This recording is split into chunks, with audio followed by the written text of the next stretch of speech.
Here is a purple ink by Sailor Yozakura. Let's jump straight to the end with my opinion on this ink. The paper I'm using here is a Maruman Mnemosyne Notebook. This purple sometimes looks a bit pink, so take that for what you will. In writing, it can be very light and subconsciously making you want to press your pens harder to get more ink and a darker tone on the page. It thankfully does give tone variation, getting darker with wetter and broader pens, but never dark enough that I think it would be a full page of writing that is easy to read back later on. So for me, not really a standalone ink. It does give a fair amount of shading that looks good, but leaves me wanting more of the darker tones. For me, this ink shows that there's difference in the desires for the colors of ink that go around. And while I will likely never use it again, someone that likes those faded pastel tones and colors would probably love this. The pen for today is a Platinum 3776. All of the writing samples are done with a Retro 51 P51 with an extra fine nib, a Retro 51 Corsair with a medium nib, a Retro 51 Lincoln with a 1.1 stub. Now that we know my opinion on this ink, let's see how I got there, starting with the first writing sample done on Clairfontaine. Looking at the extra fine nib, it is hard to read for me, but this isn't really the colors and tones I go for in that faded pastel thing. Now, there's no feather and there is no spread, and there ought not be any problem finding the shading. Look at ought on the second line. It's a lighter tone, a bit darker than its lightest tone that it gives, but at the G through the T, it does work its way up, getting darker, and that is important. Look at that on the second line, where the T is a nice mid-tone, the H is darker, it lightens up out until the T, so it shows quite a bit of variety, not like say to the left of it, which is very light the whole time.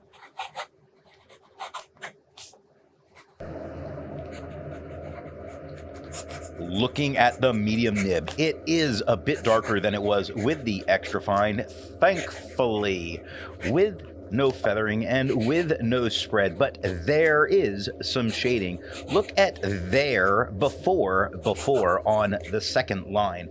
There starts as a lighter tone with the T, darkens up at the HE quite a bit, and the RE at the end lighten up a little bit, where before the BE are a darker tone for this. The top of the F is light, the bottom of the F gets darker, the OR gets quite light, and the E the darkest of the word.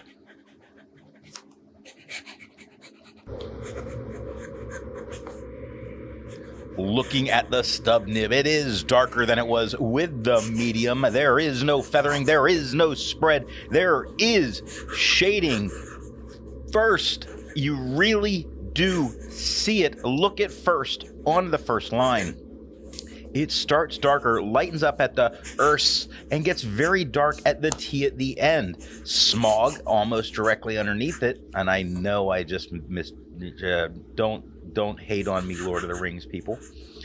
It starts as a darker tone with the S, lightens up into the MAU, and the G shows a lot of darker tones at the bottom.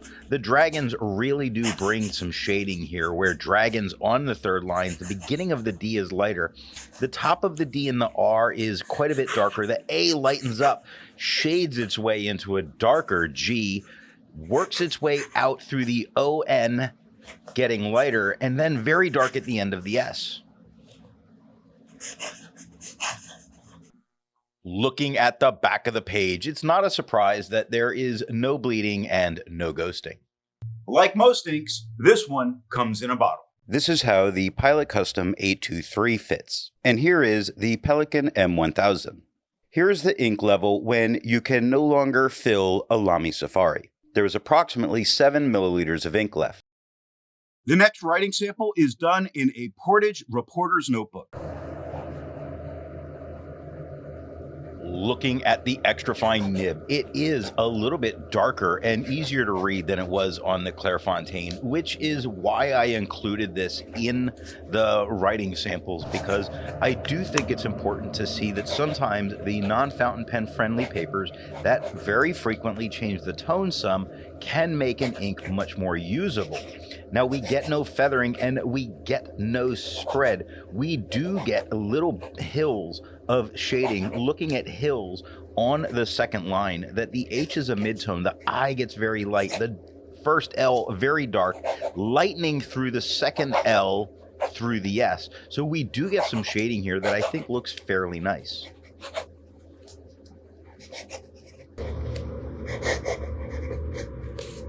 Looking at the medium nib, it is darker than it was with the extra fine, a little bit darker than on the Clairfontaine. We get no feathering, we get no spread, we get shading that is not the sort that I love the most, which is that camouflage shading, but we are getting shading. Look at not the most from second to third line. Not goes from light to a mid-tone at the T, where the goes from light to a much darker tone at the he, and sort is mostly a light word, but the T darkens up some. We do see a bunch of shading that happens in some of these words and makes it easier to read on the page.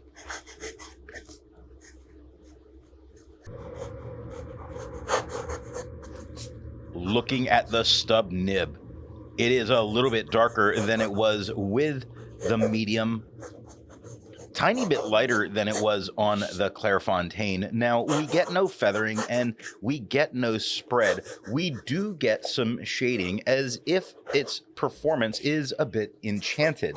Look at enchanted on the second line, where it starts at the ENC much lighter, darkens up a whole lot at the H. The ant is darker lighter till the T, where it darkens up, and the men light compared to the T at the end, which is very dark. Looking at the back of the page, we get no bleeding and no ghosting. There's a lot to learn by doing multiple chromatographies. The one on the left is immediately put into water for 10 to 15 seconds. The one on the right, marked with a D, is let dry for 10 minutes before putting it into water.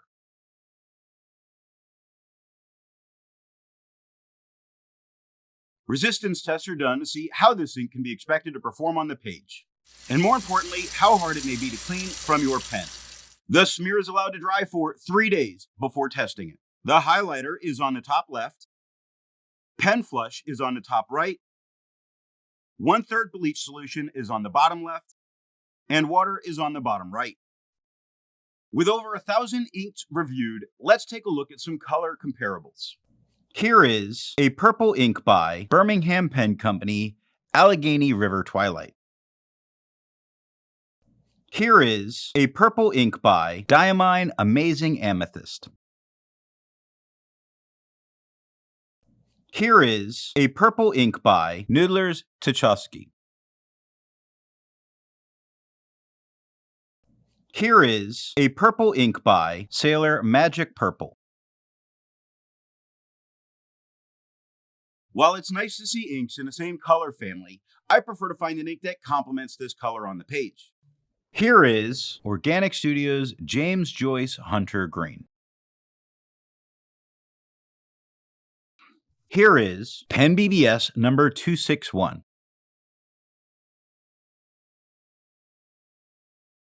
Here is a pink ink by Monteverde Rose Pink.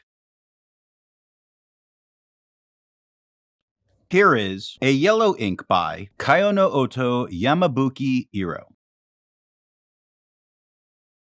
The last writing sample is done on 20-pound copy paper. Looking at the extra fine nib, it is darker than it was on the Clairfontaine. There is no feathering. And if there is, which I do feel confident there is, I just don't really see it because it is a light color. And here it's appearing a little more pink than purple. There appears to be almost nothing for spread, but we can say that there is some when you look at wooden and house. The shading is there. It's not great, but it is present. Look at great on the first line where the G starts a little bit lighter. or darker lightens up through the word until the downstroke of the T that it gets darker again.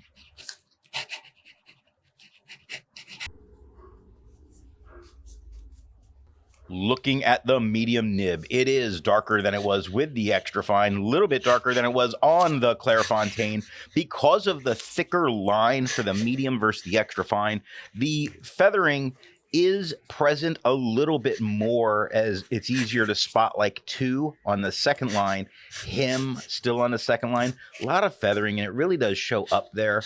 Not a big deal. It's not something that you have to talk about, but looking at the K in talk on the first line, I crossed the L and not the T.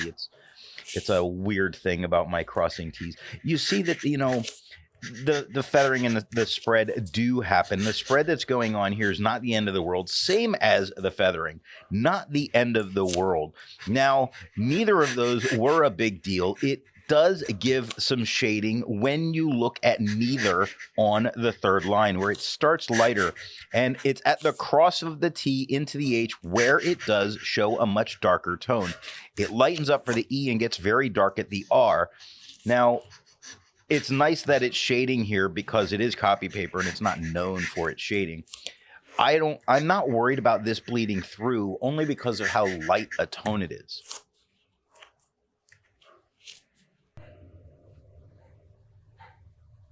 Looking at the stub nib, it is darker than it was with the medium, same as the Clairfontaine. We get feathering and we get spread, and it's not fierce and a huge issue, but it is present. Fierce on the F, you do see a little bit of wiggliness, which is the feathering going on. Gives it that slight bit of a blurry look, but not something that's going to stop you using it here. Fierce also shows a tiny little bit of shading in the E is a little bit darker, keeping with that you can get a little bit of shade. Look at keeps on the first line. The K is a little bit darker in the up and down stroke than the rest of the word, but that same darker area has more feathers. Looking at the back of the page. Now, sure, it gets pretty heavy into a lot of areas, but because it's such a light ink that I don't think the ghosting is in itself a problem. I still probably wouldn't write back here. None of this bled through touching the page underneath. So what nib and pen do I think are going to give the best writing experience with this ink? The paper I'm using here is yellow Rhodia paper. The extra fine was the lightest tone with some decent shading, and the medium was a little bit darker than the extra fine and did shade even more. And the stub was even a bit darker than the medium, shading still more than the medium did. If I were ever to use this again, I think wetter and broader is the best here for the most readable tone as a full page of writing. Otherwise, really as a second ink on the page. I hope you got something out of this video, and I want to remind you that the best way you can support this or any channel is to let retailers know where you've heard of something if you were to go to buy.